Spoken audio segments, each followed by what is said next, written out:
बाह्या लक्ष्मीः उपैतु मां देवसखः कीर्तिश्च मणिना सह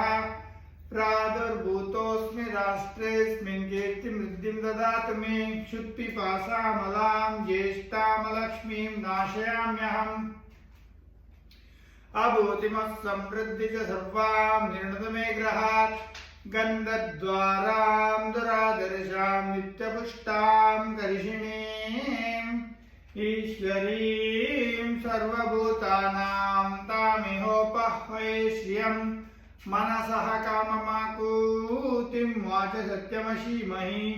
पशूनां रूपमन्नस्समयि शीशतां यशः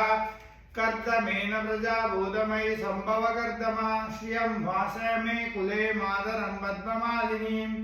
नभस्रजन्तु स्निग्धानि दिक्लीदोषमे गृहे निज देवीं मातरं श्रियं वासय